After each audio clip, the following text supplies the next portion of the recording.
marketing strategy and marketing mix. The purpose of most of the business is to create and keep a customer. But what is that which keeps the customer loyal to a brand, especially in the society as today, where a customer gets satisfied at nothing less than what he thinks is right? To ensure that the brands are able to not only retain as many customers as possible, but also develop a wide customer base, it has become imperative for the business organizations to work on customer value creation. In this lesson, we cover the issues related with marketing strategy and marketing mix. It follows from the previous slide that after studying this lesson, you should be able to customer value creation, intensive, integrative, and diversification growth strategies. Customer value is the ratio of perceived benefits and costs that the customer has to incur in acquiring that product or service. The emphasis here is on customers' perceptions and not the accurate, objective evaluation of value and costs, as customers often do not judge values and costs accurately. Value indicates that a certain product or service is perceived as having the kinds and amounts of benefits that customers expect from that product or service at a certain cost.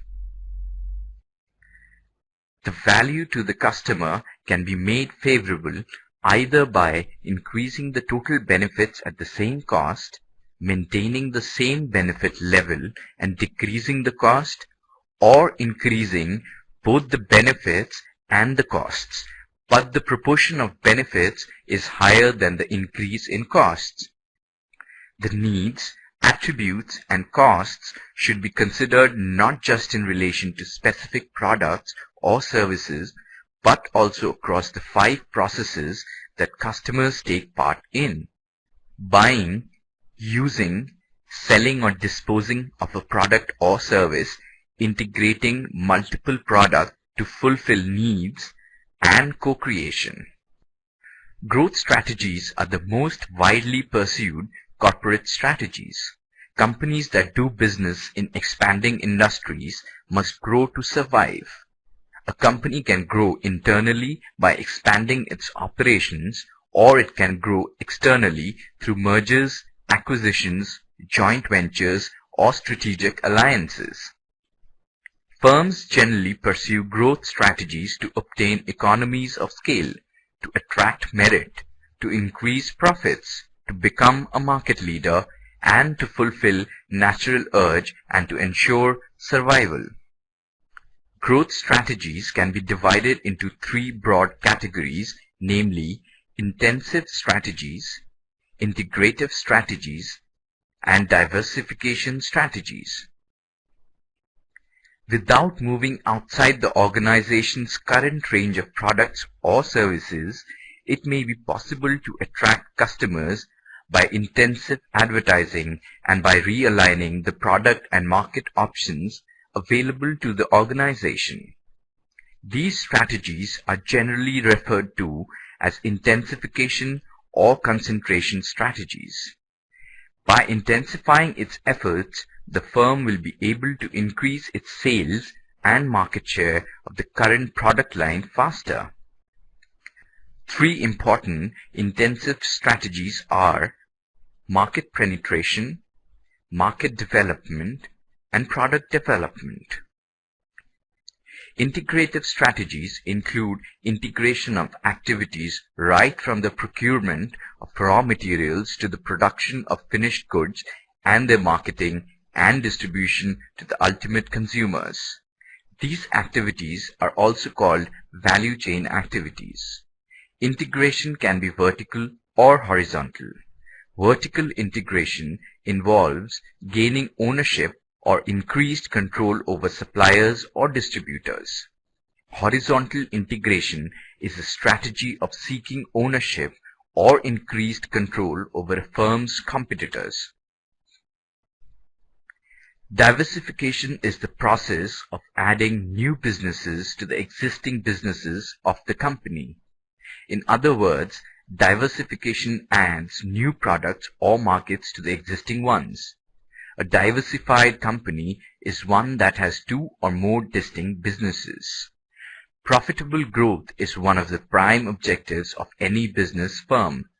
Growth can be achieved internally or externally. Internal growth in assets, sales, and profits takes place when the firm introduces a new product or increases the capacity for existing products through setting up a new plant.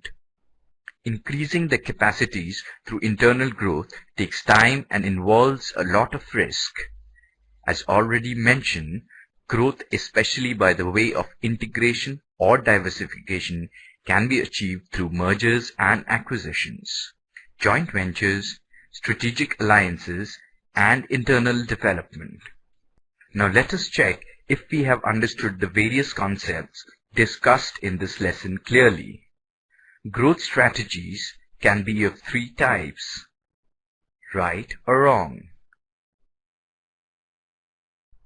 Right. Market development can be done by increasing sales to the current customers. Right or wrong? Wrong. Vertical integration can be either full or partial. Right or wrong? Right. Before we end, let us briefly revise what we have studied till so far. Value is a term often used and frequently misunderstood. In order to gain a better understanding, you need to be able to explicitly identify what your customers value. Customer value creation can be characterized as a process that is dependent upon interaction and dialogue between buyers and sellers. Through this process, the seller can develop intimate knowledge of buyer value chains and develop value models, identify what buyers perceive to be valuable, and create a value offer through the provision of benefits that translate into competitive advantage for the seller and buyer commitment. There are a number of ways of growing or expanding a business. Whatever choices there may be, business owners who are in the hot seat to make a judgment should consider the best possible option that is in line with their main objectives.